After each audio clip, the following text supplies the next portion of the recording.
Hello and good morning, party people. Good morning. Good morning. My God, they got you in the studio, huh? What time do you have to wake up? 3 o'clock?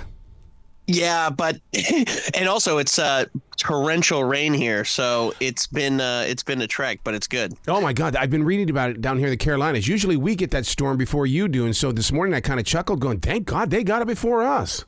Yeah, let them have it. Dude, I got to congratulate you on this. Kyle Gordon is great. First of all, I love the title because Gene Simmons of Kiss says, if you don't think it's great, nobody will. And you say it right there. It's great. Amen, brother. To put these songs together, though, what comes first, the song or the joke? Yeah, it's a good question. I would say probably, all of my songs and my comedy music comes from genre parody. So I find a specific genre and try to identify some basic tropes. And then from there, I think the comedy comes. So I'd say probably trying to do a specific type of music. And from there, I try to identify what I find funny about it. Well, you got to be like me then. You've got to have a studio at home because this stuff doesn't hit you while you're going into a recording studio.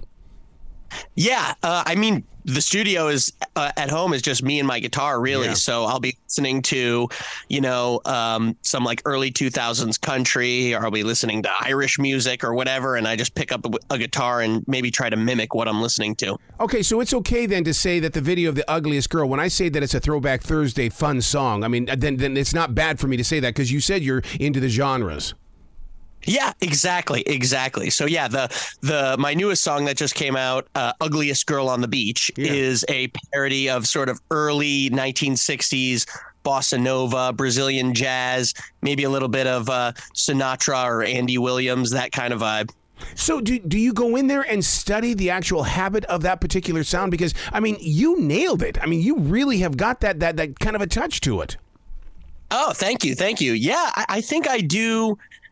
A lot of the times I am sort of immersing myself in the music, but a lot of the times too, just as a fan, this is music, in this particular case, bossa nova, that I've been listening to my whole life. So it is sort of swimming around in my brain already. Speaking of your entire life, this did not happen overnight. This entire music project has taken a long time to put together. Yeah. So it's funny. People probably, around the country or around the world started to know me more over the pandemic because that's when I started getting on social media and started to make a name for myself there. But the music stuff and musical comedy, I'd been doing live musical comedy in New York for about 10 years. Wow. So it's one of those classic things of, people weren't there when I was in basements doing shows for 3 people with my guitar. So, I've talked with so many comedians that have done the New York scene. Is it really all about you better just show up at that club and see if you can get on that list? A little bit. I mean, it's very much, just take every opportunity, take every gig, no matter how rough or wherever it is, because, then you start meeting people who will put you on their show, and you put a show together, have other comedians on your show, and you start meeting people. But yeah, it is really many, many years of grinding it out for sure. Wow. How do you take the music there, though? Are you, do you take just the guitar, or are you taking like a DAT tape, and having the music tracks played? Yeah. So the way I would do it when I was coming up, I would just go to a gig and take my guitar because, I wanted to be able to have a live show or a live comedic performance where I could be on a lineup with all stand-ups, and then I could just very easily slide into the lineup with my own weird, musical comedy character-based thing and still have it be accessible to an audience that maybe doesn't see a lot of comedy. So yeah, the guitar made it easy to do that. And also, the less you have to set up and the less you have to, technical stuff you have to deal with, the easier it is. So yeah, back in the day, I would just, show up, me and my guitar, and let it rip. I've been in many green rooms before that performance, dude. I mean, what is it like for you to even get prepared to go up on that stage? Yeah, I mean, for me, I think, at this point it's kind of good too, because, it's a cliche, but when you have your 10,000 hours, when I first started out, I couldn't eat for like 12 hours before. I was so nervous. But now I can shovel down a T-bone steak and, not even think twice. But that's kind of the beauty of just grinding it out for many years and feeling comfortable with the material. So, now it's just no sweat off my back. The comedy album we're talking about is Kyle Gordon Is Great. And man, you little monkey, you play with the radio world is what you do on this thing. And radio station number 1 is a country station. Man, I love the way that you throw your vocal cords around. Oh, thank you so much. Yeah, it's really fun. So, yeah, to give a little context, the album, each song on the album is going to be a parody of a different genre. So people might have heard Planet of the Bass, which is like a 90s Eurodance parody, Ugliest Girl on the Beach. But then there's like sort of an early 2000s Shania Twain type girl boss country song. And so because each song is a different genre, I decided I would sort of tie them all together with these radio station interludes. And so listening to the album feels like you're flipping through the stations, in your car, listening to the radio and getting all these different genre stations. You don't even look old enough to be one who listens to the radio, dude. You look like somebody who jumped into the world and you were already streaming. No, I'm 79 years old. I just use moisturizer. How did you create the character of Antonio Frankfurt? And the reason why I bring that up is because it took me a little bit to understand that, holy crap, this is him. This is Kyle. This isn't somebody he invited to the stage. Well, thank you. That's a high praise. But yeah, I think the Antonio Frankfurt character who sings the song Ugliest Girl on the Beach, that was based on, sort of bossa nova, which is like a Brazilian, very smooth style of jazz that was popular in the early 60s. And in particular, there's a video, listeners can go and check it out, of Antonio Carlos Jobim, who is probably the most well-known Brazilian bossa nova musician. He wrote Girl from Ipanema, which is probably the most famous bossa nova song. Him and Sinatra singing a medley of his songs sort of on this black box stage. And you can look it up on YouTube. But, in the middle of the song, Sinatra's sitting on a wicker chair and he just turns to the camera and starts smoking a cigarette. And he's like, "The place, Brazil, the style, an all new sound known as bossa nova." And it just is so like that early 60s martini glass Mad Men style, like smarmy attitude. And I just thought it was so funny and specific. Well, I love the way that you include all women, all shapes. It's almost like the Baby Got Back of the bossa nova world. Yeah, well, it's. I think a lot of my music. I'm like the Gloria Steinem of 2023. I'm really paving a new path, making change.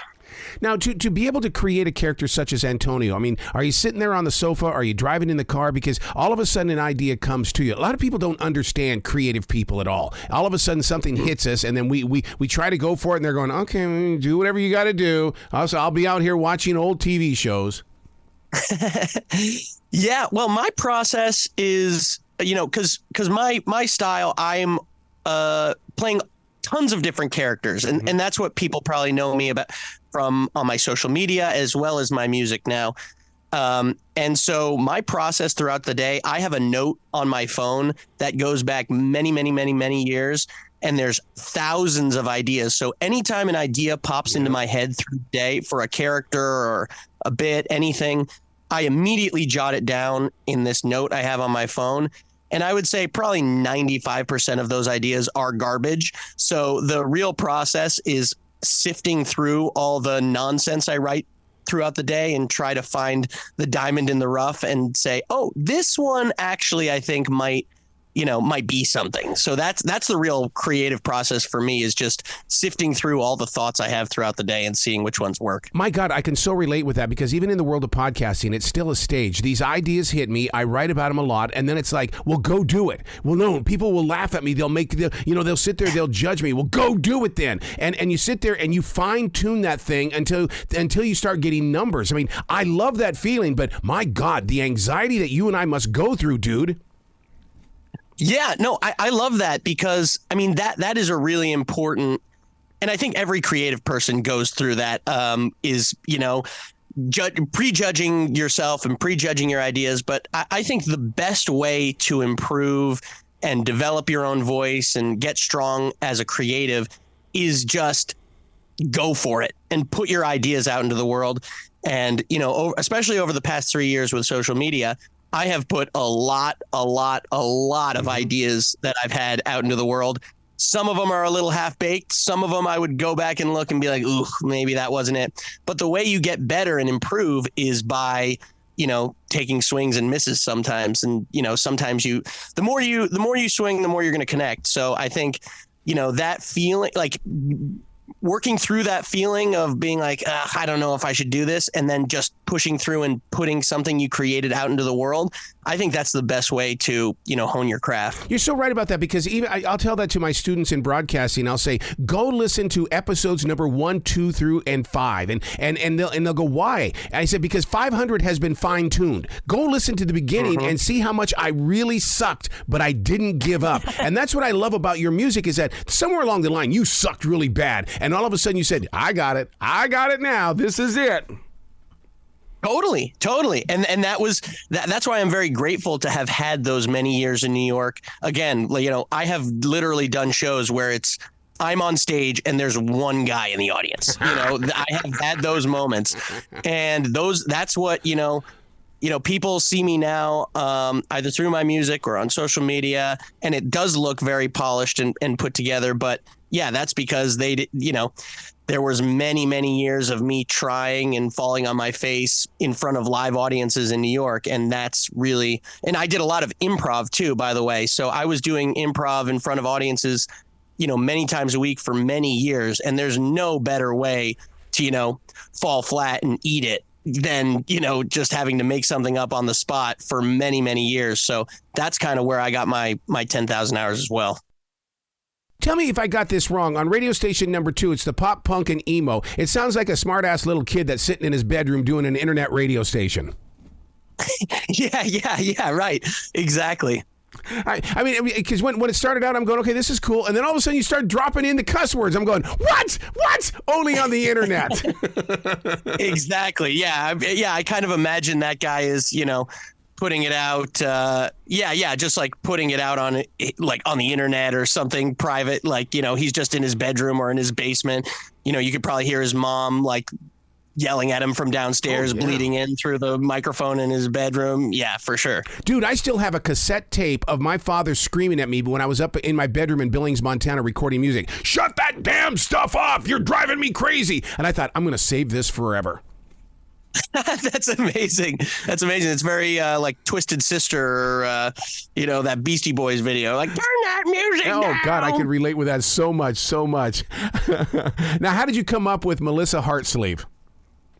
Yeah, so that one was based. That's another track on the album that's sort of a parody of it's a pretty specific genre parody of Colby Calais or Michelson. There was this specific era, I feel like, in the late 2000s that was very cutesy Southern California pop. Jason Mraz, I think, would kind of fall into that category too. And so that one's more of I tried to capture that vibe of that very cutesy, very poppy, Southern California feeling. Oh my God, Jason Mraz is on Dancing with the Stars this year. So the fact that you even bring him up is oh my God. Well, it's been funny, all these amazing coincidences, just with the release of this album. So, I put out Planet of the Bass, which was the first single, and it kind of blew up because it was a 90s Eurodance parody. And it came out a few months ago, but I had written the song months and months before, but it just perfectly coincided with the release of Barbie, which had Barbie Girl, which is probably the most famous Eurodance song. And, just the release of, Eurodance kind of being back in the zeitgeist, and then me releasing this song, it was just kismet. It just was perfect timing. So I've had a lot of kind of amazing, cool coincidences and things like that with this album. Were you thinking of a Pitbull when you created Crazy or DJ Crazy Times? Pitbull, like the artist Pitbull? Yeah. Yeah, I guess he definitely has a little bit of that, like hyping up the crowd. That's it. Pitbull energy for sure. I'd say probably even more than Pitbull. I was thinking like David Guetta kind of has like that kind of vibe too. So yeah, he like the character of DJ Crazy Times started, even before I had an original song. I was doing the character on social media, and mostly I was doing those like David Guetta style ad libs where it'd be like, everybody in the world, put your hands in the air. Like, that like all the beautiful people out there, let me see your faces, that kind of thing. And yeah. DJ Radio Talk, man. Energy. Oh God. When we used to call it Randy Radio, and we'd walk up to other jocks that were doing that and say, stop sounding like Randy Radio. What do you mean? Well, we don't talk like this in real life. Come on, stop it. Yeah. You nailed it though. That was great. Oh my God, because when I was at Cook Radio in Billings, Montana, it wasn't Music 97 KOOK. This was back in the 70s. Music 97 KOOK. And it's like, I don't even talk like that. Why am I doing that? You're listening to. So now, what was that moment like when you put the music out there? Because I can just see a live crowd just looking at you going, what the hell did we get ourselves into here? What is this on this stage? Totally. Yeah, and I think it was, it's been interesting developing the act because, yeah, especially back in the day when I'm on a lineup of all, sort of straight, normal stand-ups, and then I come out with my guitar doing this weird thing. Yeah, there were definitely some moments where people are like, what is going on? But that's what I think has been cool about, one, finding a new audience online, and then also now starting to release this music, and it's all the songs are fully produced, and the songs sound like the genre that I'm parodying. So, for example, it used to be just me and my acoustic guitar on stage. Now the pop punk song sounds like a pop punk song. The country song sounds like a real country song. So I think it's been really cool, even just in the few songs I've released so far, people are starting to see what I was doing all these years. And, they're starting to get like a sense of what I was going for. So it's kind of cool with this album for people to sort of wrap their heads around my whole vision for this thing. So who was your major inspiration here? Was it Ray Stevens, Bob Saget, or was it the radio great Bob Rivers that put that music inside your heart with the funny bone? Well, Ray Stevens, Ray Stevens is a legend. That's classic. I think, big for me, I loved... I have to give a shout out. One of my biggest inspirations is Christopher Guest, who people probably know. God, yeah, yes. Spinal Tap is probably the thing he's most well known for. But he also had this great movie called A Mighty Wind, which is similar to Spinal Tap, but it's about like folkies. And he was he is so good at doing like musical genre parodies. So he was probably the first person I saw who I was just like, this guy is a genius. And I saw that he could do, he was the first person I saw that was doing these like musical genre parodies in a very smart way. So Christopher Guest is definitely he's the George Washington on my comedy Mount Rushmore. Yeah, Mighty Winds has got to be a movie that people have got to experience. That one has got to become a binge watch again because it really does give you an inside look at a very crafty kind of style of writing. Yeah, totally. And it's so unique. Like his movies are very, improv based, like all the characters in the movie. As far as I know, like he gives the actors sort of a background on each character and then lets them improvise. So it has a very, it predated The Office. It predated Parks and Rec. So it has this very cool, naturalistic improv feel. So sometimes you're watching it and it just feels so... You can't believe that they're acting or that it isn't, that it isn't real. It's just incredible. Yeah, this is definitely a 9 degrees of separation when it comes to Kevin Bacon because we're talking about a movie that my wife's ex-husband starred in, and so it's like really? I'm going to have to call Bruce up and say, dude, you're not going to believe it, but we just talked about your damn movie. That's incredible. That's funny. Well, there is that subplot in A Mighty Wind where, Eugene Levy's character, he's going around with his wife and it turns out like she's hooked up with every single guy that he meets along the way. So that's even more 6 degrees of separation. So where can people find out more about you? Because I want to see you on tour. Are you coming to the Carolinas? Hopefully soon. In the spring, hopefully I'm going to do, I'm doing sort of a few shows in the UK and the Midwest at the end of October into November, but I should have a bigger tour in the spring coming up. So hopefully I'll make it down to the Carolinas. I actually haven't been to Charlotte yet, so I'll have to check that out. But I do love Raleigh, and I love being down there. So hopefully I'll be back soon. But people also can check me out. Kyle Gordon is great on all socials. And the album is called Kyle Gordon is Great as well. I'm an extremely humble person. You talked about going to the UK. Those damn British people, they have comedy that I don't understand. How are you going over there to get them to laugh when they're freaky people? Yeah, well, only one way to find out. Yeah. We shall see. Yeah, I think, it is cool, though. Like now with social media, I'm able to, most of the people who are going to the shows, they have a pretty good sense of what I do, and they're fans already. So I'm kind of hanging my hat on that. But, I may get a few blank stares from British people who they're like, what is this weird American nonsense? Dude, you got to come back to this show anytime in the future. The door is always going to be open for you. Thank you so much. Yeah, this has been great chatting with you. Well, you be brilliant today, okay? All right, thank you. You as well. Yeah. Hey, here's another 4 in a row without talk. Awesome.